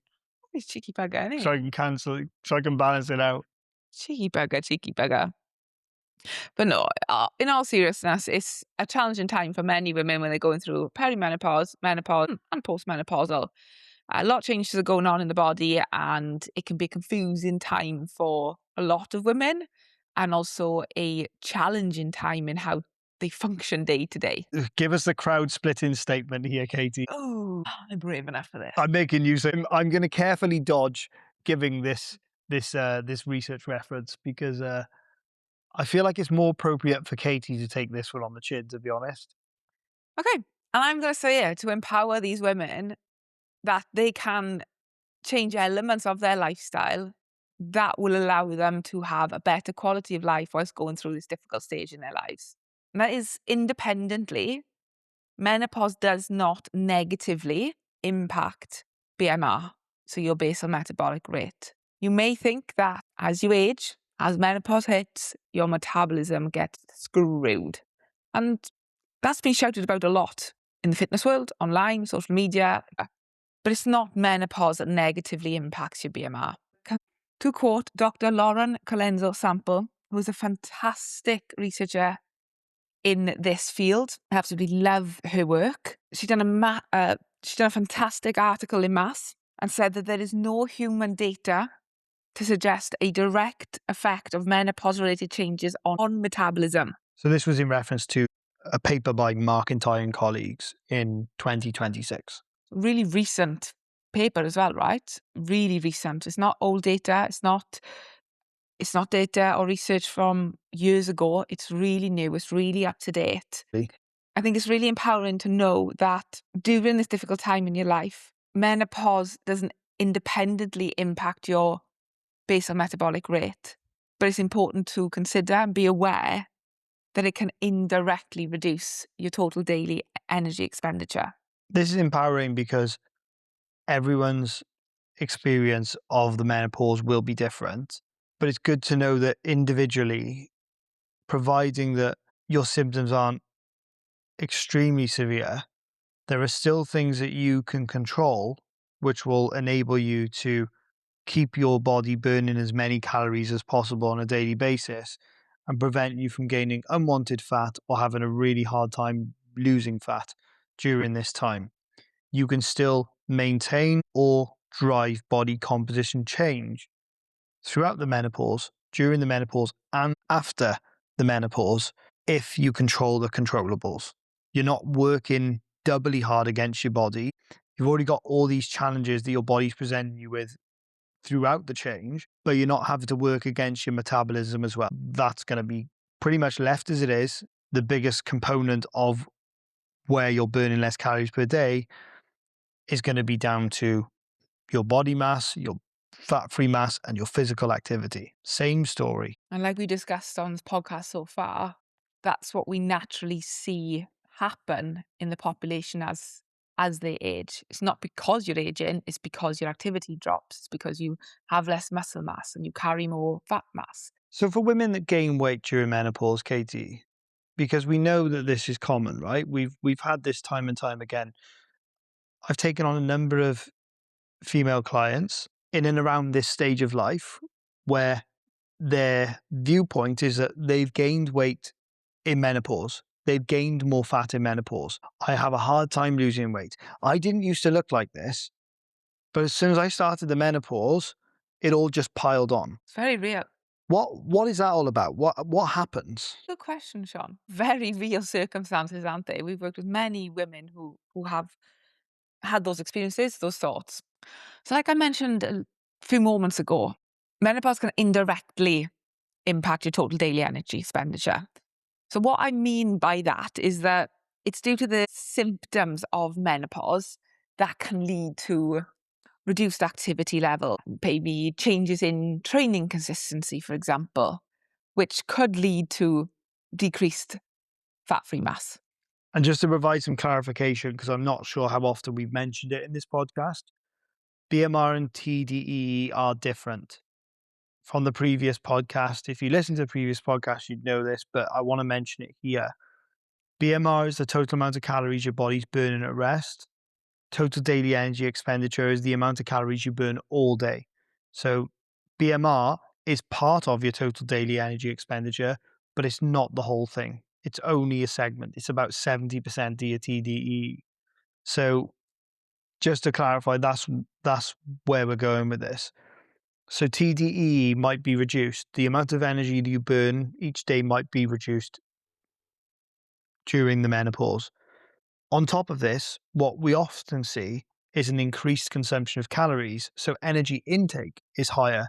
So we've got decreased total daily energy expenditure, primarily through decrease of physical activity, changes in training consistency, and then you've also got an increase in calorie intake. So why is calorie intake higher and why is physical activity lower? Oh, poorer sleep, less recovery, could then end up leading to you having a little bit more stiffness, some more joint pain, which then also impacts how much you want to move day to day. That can just keep accumulating, that can keep having a knock-on effect, which may seem small day to day, it may seem only a little bit less day to day, but as the weeks, as the months go on, that could be the difference to you being a fairly active individual to leading more of a sedentary lifestyle, which will overall impact your total daily energy expenditure. And that's if we were just considering the activity side of the equation, but we often see an increase in calorie consumption as well. You mentioned about lack of sleep. Well, we commonly see that individuals with poor sleep will make worse food decisions. And this is a result of perhaps some increased hunger signaling, increased cravings. This happens independently with menopause as well. So you kind of got a double whammy effect if you're not sleeping well alongside the signals that are already present in the body during the change. You may also feel like you want to turn to food more for comfort, eating more to try and relieve some of the negative experiences which you're having with your body. So you're almost medicating with food to help you manage such a difficult time and a difficult emotional experience. And typically the foods you reach for during times where your emotions are in a tough spot are foods that are hyper palatable, high in fats, high in sugars, often easy to overconsume large portions of, and that ramps up a hell of a lot of calories. You then couple that with what Katie described and the decrease in energy expenditure, it's quite easy to find yourself in a position where you're in a positive energy balance where you're potentially gaining fat as opposed to maintaining or losing body fat. Yeah, they're very good points, Sean. And again, it's never just one aspect or one element that influences your calorie expenditure and your calorie intake. There's often many influences that you need to be aware of and need to consider. It's not about ignoring the fact that you've got these challenges during this time. It's just trying your best to work with them and being aware that there are elements you can control to help you maintain a healthy body composition. There is another point I'd like to chat about around menopause. And I can imagine a lot of women listening to this will have experienced this. I've certainly heard it from many women I work with in this age category. I think you have too, Sean, is that they feel a lot of the body fat does sit on their belly, sits around their stomach. And when that never used to happen, if they gain fat in previous years of their life, it seems to just kind of accumulate in that area more than expected or more than they're used to. Would you say the same? Yeah, definitely. And this has been shown to be linked to the hormonal changes, the shift in hormones that is the likely contributing factor to why women going through this period of their lives do tend to see body fat being stored more in that area. That being said, with everything we've discussed on this podcast, body fat is only going to accumulate in that area if you are consuming more calories than your body requires on a day-to-day basis. So it's not a given that you're just going to gain body fat in your belly area when you're going through that period of life. It's more so down to the fact that your activity levels are dropping, perhaps because of poorer sleep, lower day-to-day activity, less effort put into training sessions, alongside your energy intake creeping up, perhaps with a little bit more emotional eating because you're looking for a little bit of release, a little bit of pleasure in a really difficult time. Those combined can lead to body fat increases, which is often seen in women going through that period of their lives to be stored more in the belly fat area. Yep. And if you've not gained body fat in that area as much prior to this, and then that hormonal shift happens where your more fat is stored proportionately around your stomach, this can then give you the perception that you're gaining more fat at an increased rate than what you've ever gained before in your life. Whereas if you were to kind of break it down into how many kilograms of fat you've actually gained, you might gain exactly the same amount in terms of pure numbers, in terms of body fat, to what you've gained previously when you've overeaten. It's just that now it's all being stored in a different place, and it's stored in a much more visible location that is more site specific. And I think that is a consideration to take account of as well. Yeah, for sure, for sure. It's different to what you've experienced before, and that particular area can make a lot of people feel self-conscious. Christ, we all feel self conscious about our stomach area, don't we? I don't know many people that don't. Absolutely. At least to the point where if you're happy with it, you want it to stay that way. I can only imagine what it's like to have a harder time accepting the changes in your body, and when your body's already going through so many different changes and so many unusual processes, to then also experience a disproportionate amount of fat gain in an area that makes you feel self-conscious. How many more kicks in the guts do you want to give me? I think you're spot on there, Sean. It can feel like a not even a double whammy, it can sometimes feel like you're getting a wham bam jam from many different areas, and it's like, wow, what's happening? What's happening to my body? What have I got to do? How am I going to get out of this? And hopefully, what we discussed here can give you a little bit more understanding to empower you to know the areas that you can control, so you can feel happier in your body composition. I think it's probably worth saying at this point, if you're finding this transition in life and maintaining your fitness habits and keeping up your fitness habits to be really difficult, then you would really benefit from having some additional support with this. Both myself and Katie have worked with menopausal clients and women throughout many different stages of their lives. We're both very experienced at this. We both have a raft of positive testimonials and reviews in support of the work that we have done to help females find much better balance with their body, with their food, with their training throughout these stages of life that can be quite tricky to navigate on your own. It also helps to be part of a community like we have, where there are lots of women of all different stages of life that can share their experiences of going through these transitions and going through these changes, talk about how they've adapted their diets, their attitudes towards food, their training habits, and just be open and honest as well about the struggles which they have experienced throughout the change. I know a lot of women in the online space are absolutely against having male coaches because they feel like those male coaches cannot possibly understand what it's like to be a female and to experience females. And to some extent, I can agree with that. So if you are absolutely against having a male coach, then Katie's a female only coach. Yoo-hoo! So, fair enough. If you want to go with a female coach, I'm not going to take it personally. What I will say is we would be in a very difficult spot in the world if every single heart surgeon had to have had heart surgery to be able to perform heart surgery. If every single oncologist that was treating patients for cancer had to have experienced cancer themselves in order to treat patients for cancer.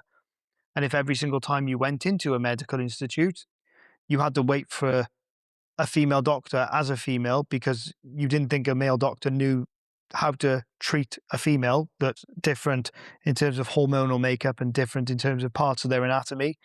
So I would really question where those judgments have come from and where those statements have come from.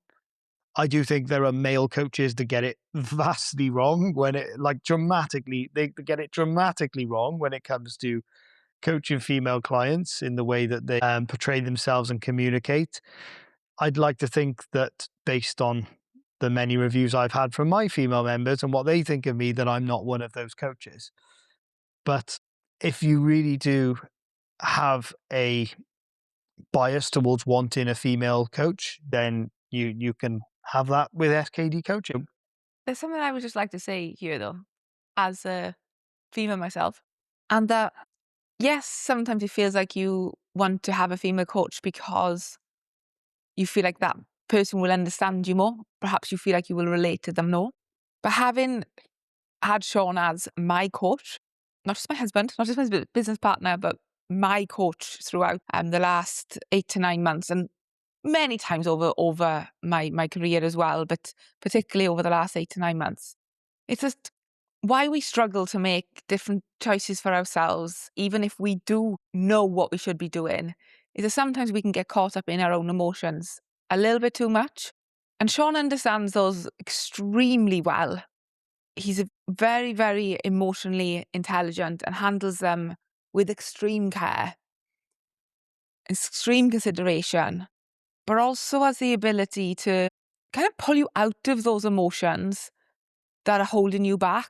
He helps you see past them and become a much more stronger, confident, more resilient person because he's able to do that.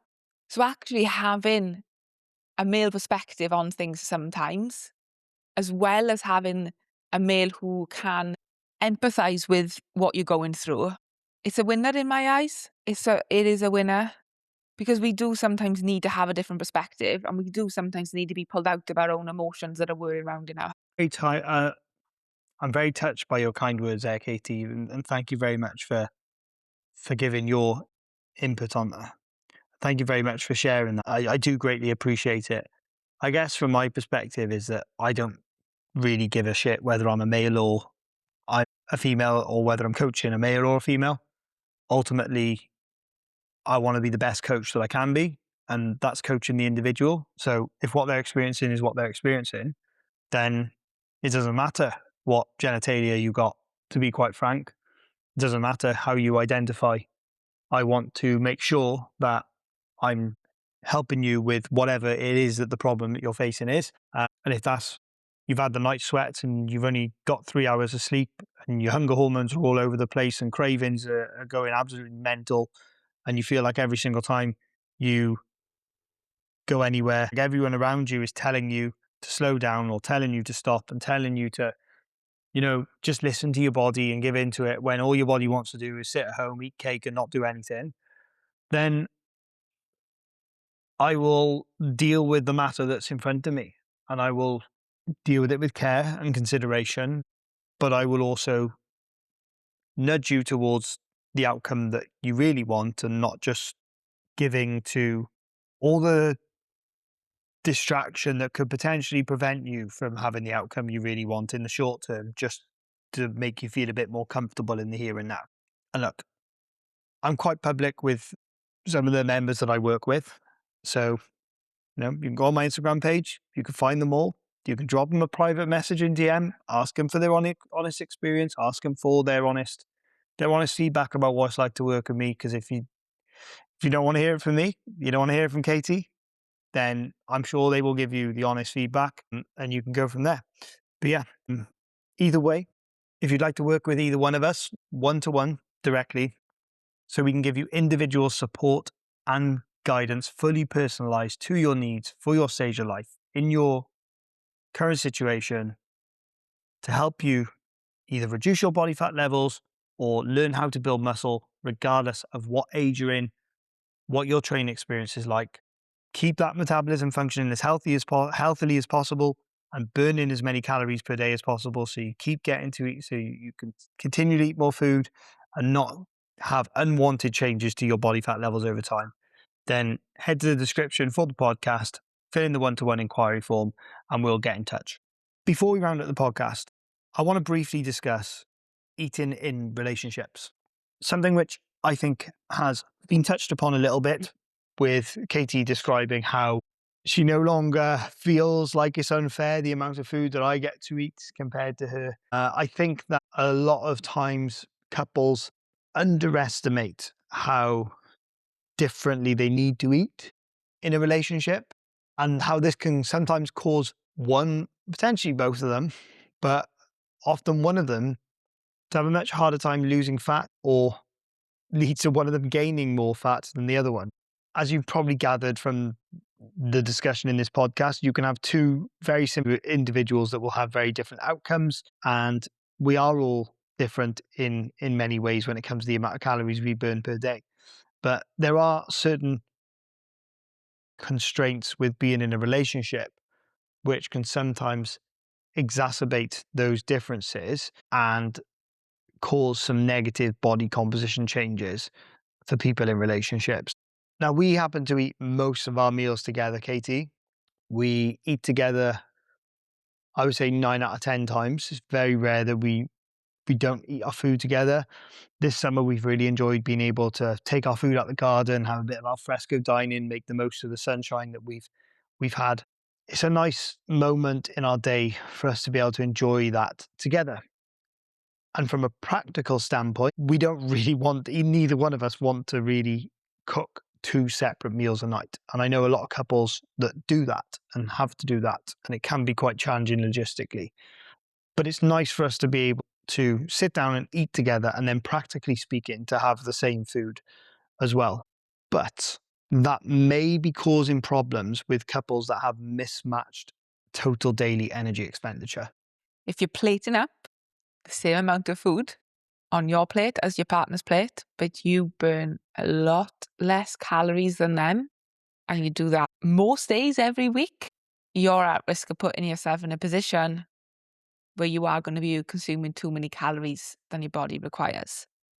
Now, albeit it might only be one meal a day, me and Sean have a lifestyle where we more than that, more than once a day together. A lot of couples may only have the evening meal together, for example.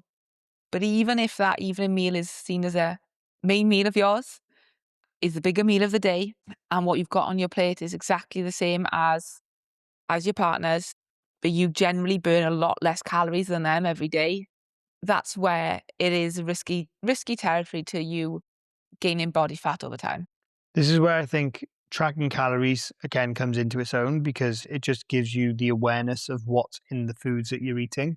Part of tracking calories is actually weighing out portion sizes of food.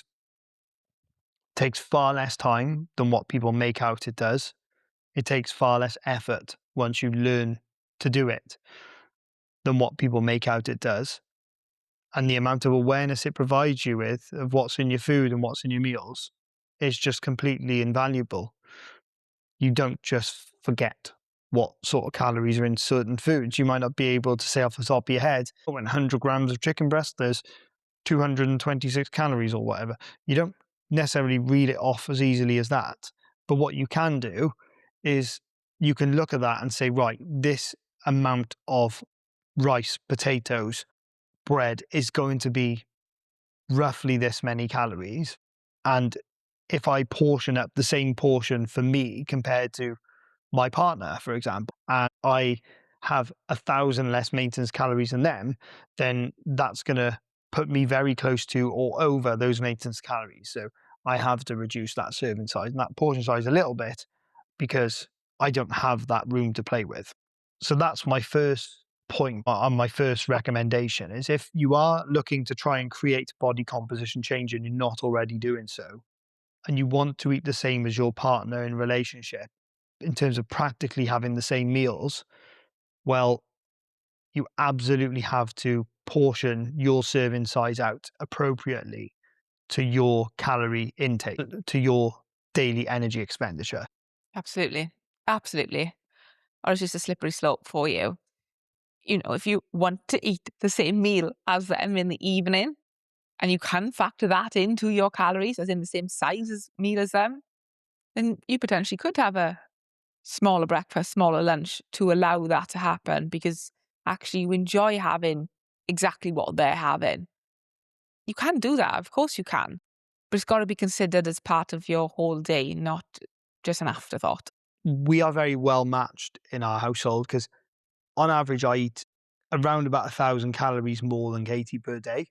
She just died a little bit. But again, like, how many females do you know that maintain on 2,500 plus calories like Katie does? It's still a lot of calories. So Katie would probably struggle to eat the amount of nourishing, filling whole foods that she currently eats in her diet, and then consume an extra 1,000 calories of healthier food on top. So she's eating appropriate to her hunger levels and to her fullness to a great extent as well. But it still gives her access to all the same sort of meals that I have. It's just there's maybe a slice less of toast with the breakfast. It may be that she doesn't have one extra meal in the afternoon like I have. But the main meals, the lunch, dinner, her snack in the morning might have a little bit less stuff in the yogurt bowl, but she can still have a yogurt bowl. Our evening meals are always very similar, and quite often they're exactly the same portion size and exactly the same serving size. We can go out for food and go to the same restaurants and order exactly the same meal. We'll both have a similar degree of fullness from the same meal. That's quite often not the case with other relationships and other couples as well. So, like myself and Katie are similar heights. We both do a very similar amount of steps. I do one more training session a week, but she makes up for that by playing sport. We're not in competition with one another. We just have very, very, very similar lifestyles and very similar energy expenditures relative to each other. So, yeah, it makes sense that we can both eat virtually the same with different quantities, of course, but in relative terms, compared to the average person, we're both burning lots of calories and we're both eating probably a bit more calories each day. If we had different lifestyles, if we had different jobs, if we trained different amount of times, if we were doing different steps each day, if we were vastly different heights, if one of us was very muscular and the other one wasn't, then our calorie intakes would look different. Then our meal structure would look different. We would have to eat in accordance with our own individual needs. Absolutely. If I didn't train, if I wasn't as active as I am daily, if I didn't play sport, okay, if I stay the same height but I didn't do any of those things, then I'd be looking at close to 1,500 to 1,800 calories less than what you consume daily. And that would vastly change how my diet would have to look because that is a lot of calories. That's, a whole day worth of calories for some people. The only thing I need to consider right now when I eat with you is my portion size most of the time is less. That's really easy to manage. And I've accepted it has to be that. And it works for me. But if that wasn't the case, then I wouldn't be able to have as many snacks as I have a day. I wouldn't be able to have quite as big portion for my evening meal. I wouldn't be able to have such a large breakfast that I'm having. Otherwise, you would be fit, healthy, in shape, and I would be gaining body fat as the weeks, months, years go on.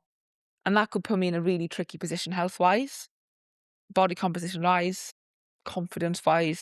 Just being aware of that, isn't it? And adapting accordingly. Absolutely.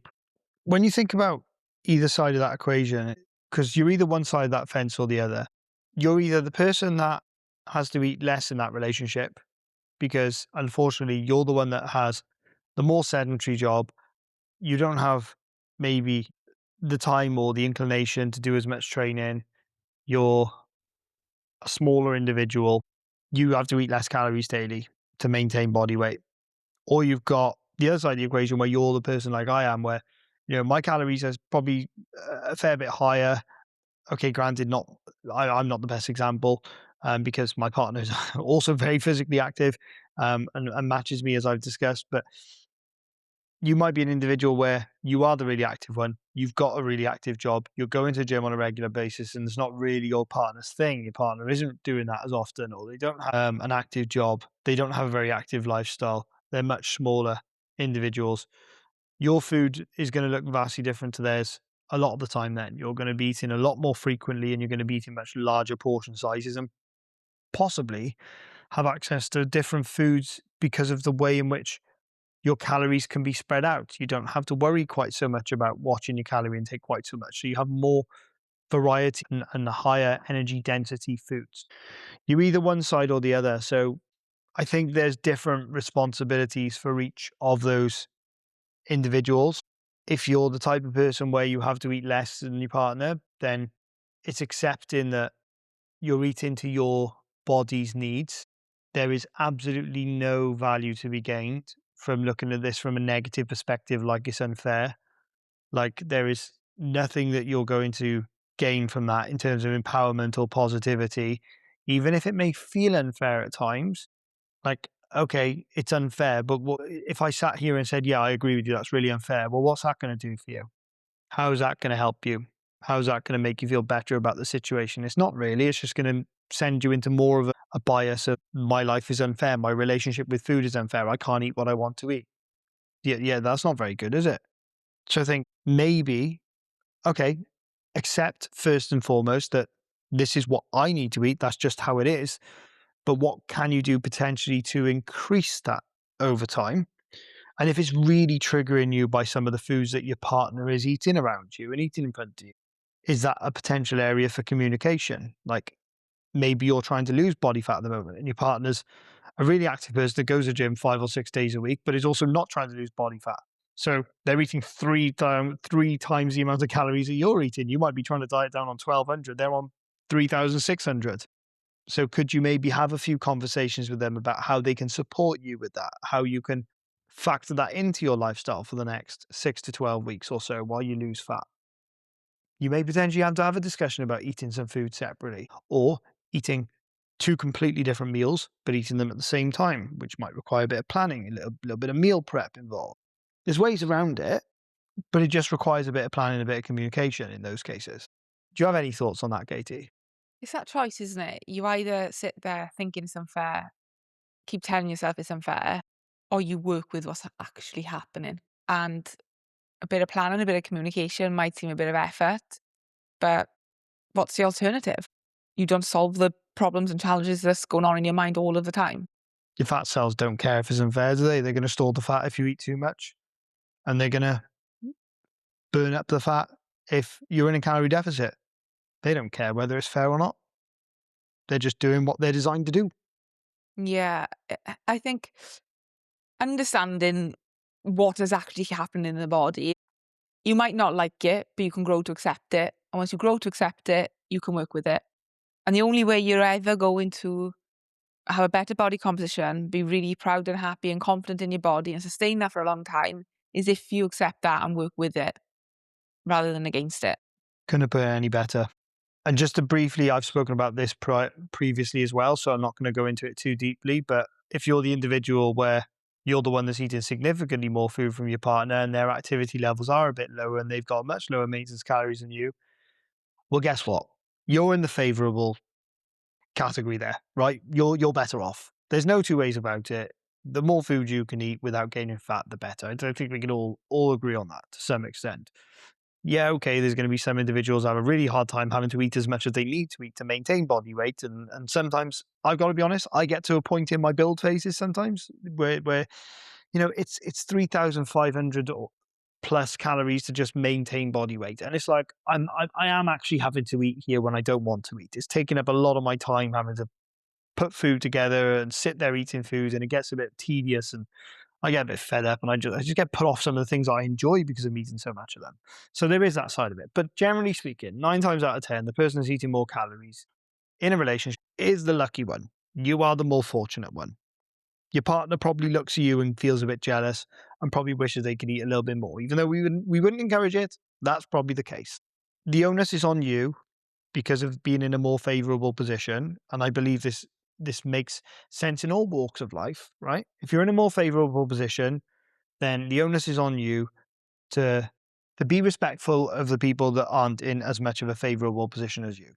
So if your partner needs to perhaps change the meal structure a little bit to suit their needs, because it's going to make them feel happier about themselves, it's going to help them to improve their body composition, it's going to help them to feel more confident in their own skin, then don't whine, don't moan, be a bloody good partner and step up and support them.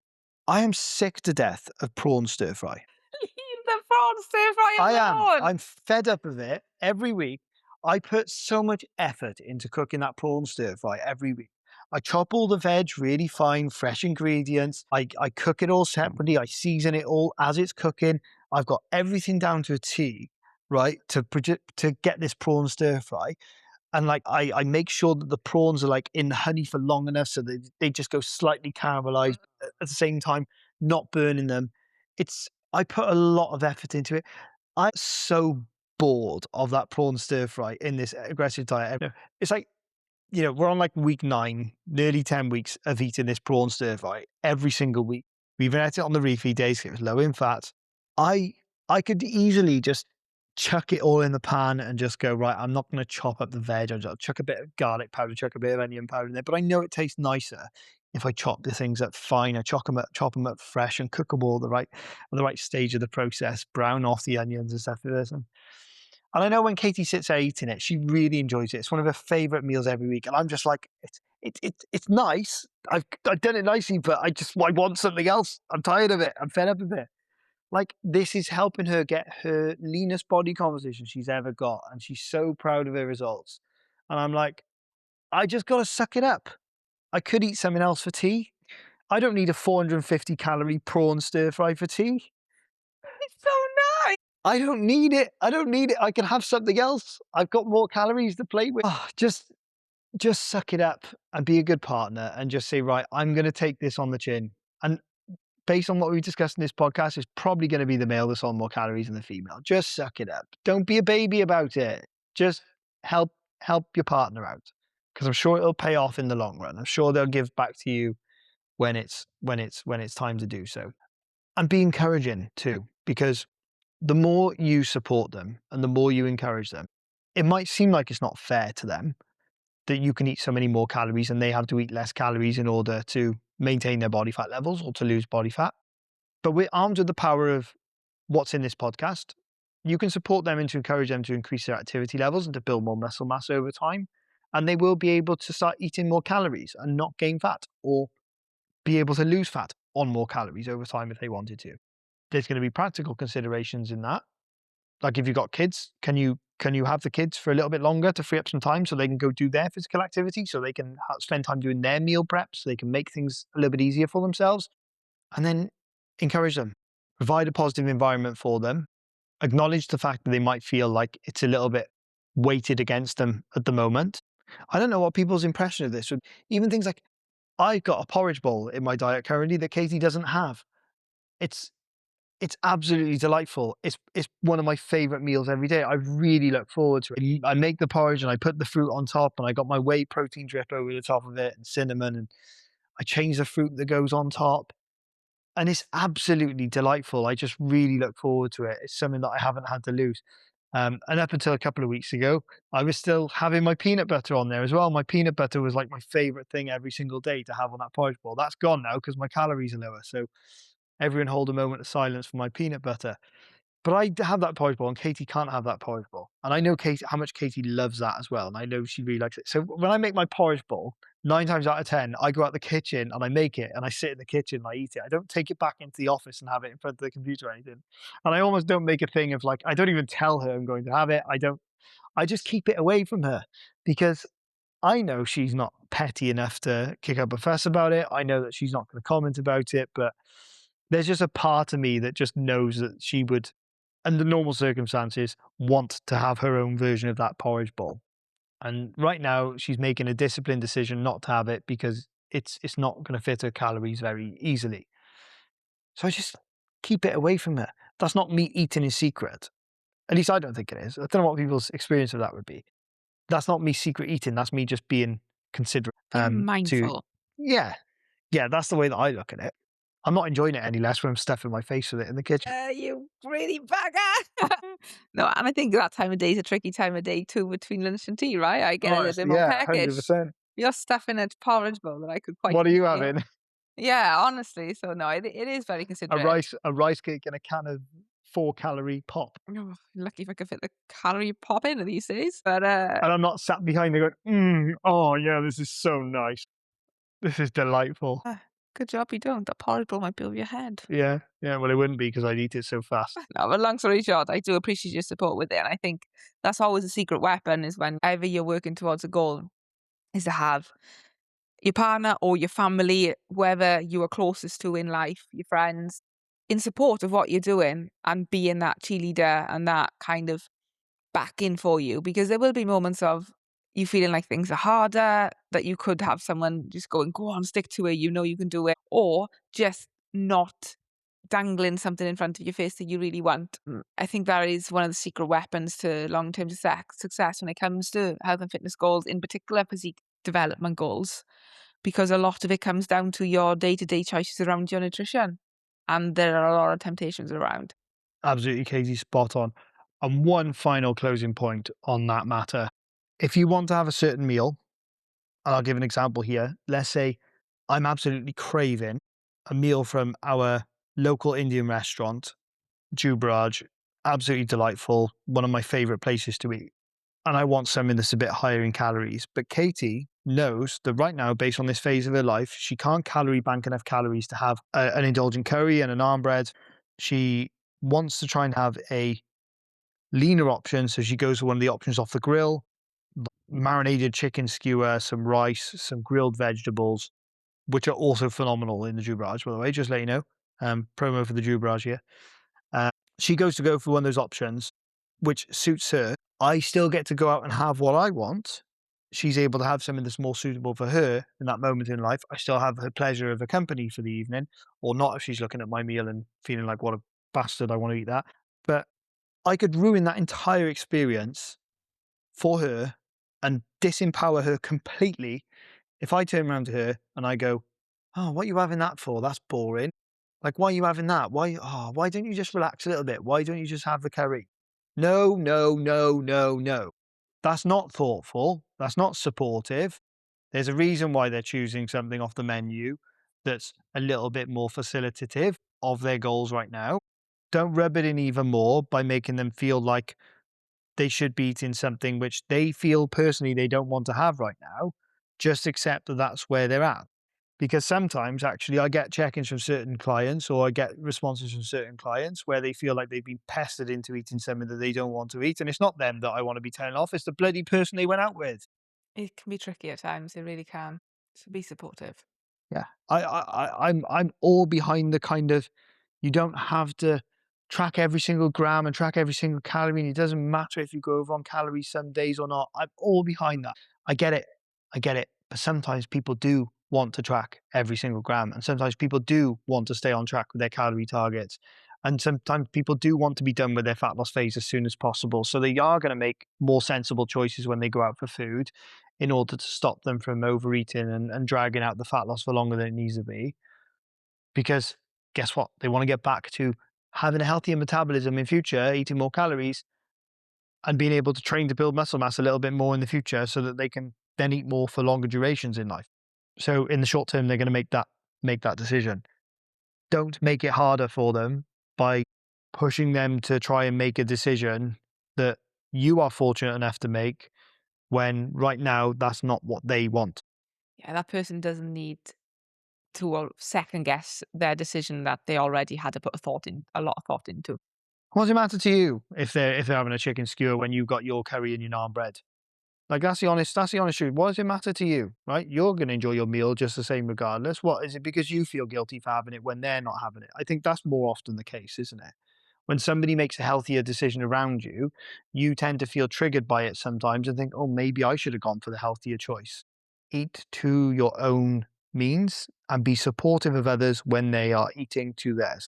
Yeah, 100%. It doesn't happen enough. It doesn't happen enough, unfortunately. But well said, sir. Anyway, that's my rant on eating in a relationship, but I hope you found that helpful as well, because it does play a big part, especially when you've got individuals that have different total daily energy expenditures. 100%. I'll stand by that. Your secret weapon in any health and fitness journey is the support around you. I still stand by that. Whatever age you are currently at, whatever sex you are, or whatever stage of life you are at, it is very empowering to know that the power to have a healthy, functioning metabolism still remains firmly in your hands, at least for most of us anyway. Your habits do quite literally shape your ability to eat more food for longer durations in life without gaining fat, and prevent you from having to starve yourself on poverty calories forever to lose fat, or to keep it off once you've lost it. The main factors within your control are your muscle mass and physical activity levels. What is evident to us is that it gets harder to maintain both of these consistently as you age. Your approach needs to suit your current lifestyle. Most of us could get away with winging our diets and training when we were younger, but as we get older, we can't. It's not so much that our metabolisms are against us, it's more the fact that we don't have the time or naturally high physical activity levels to make up for poor diet choices being made consistently. And we don't respond very quickly to muscle growth or maintain it with the relative ease that we did when we were younger. But with the right approach to your diet and your training, alongside guidance that's been designed specifically for you and your circumstances, managing your metabolism becomes far easier as you age. In fact, maintaining lower body fat and more muscle mass becomes a natural way of life. We've helped members aging anywhere from mid-20s all the way up to their late 60s because we coach individuals with an individualized approach, not just a blanket rule for everyone. A menopausal female will not have the same struggles as a young mother in her 30s or a man in his 40s has dedicated his last 10 years to family and business first, while his training and diet sit near the bottom of the to-do list. If you want a one-to-one, fully personalized approach to a leaner life with muscle mass you don't lose all the way up to your 60s and beyond, with a body that can handle your favorite food and drinks instead of punishing you by laying a tire around your middle, head to the description, fill in the inquiry form, and let's get to work on improving rather than declining. The most common feedback we get is, I wish I'd have started with you sooner. It's never too late, but you're better off starting as soon as possible before your muscle mass and activity levels decline further. So get on that inquiry. We look forward to hearing from you. That's a wrap for today. Our next episode, get to know us a little bit better with a Q&A episode. We have a lot of new listeners, a lot of new support, but we'd love to know what you'd like to know about us. It doesn't have to be health and fitness related. It could be anything that you're curious about. It could be the places we want to travel to. It could be some of our best experiences and memories that we've had on holiday so far. Anything that comes to your mind. If you want it to be a little bit more health and fitness related and you'd like to know about anything specific with our training, where we're taking things next, you can also include those questions too. I want to say nothing is off limits, but I don't know if I'm bold enough to say nothing at all is off limits. But we would love to hear from you. We'd love to know what questions you'd like answered on the next podcast episode. Head over to our Instagrams. The links are below and send over your questions. We look forward to chatting to you there. But that's it for now. We'll see you on the next episode.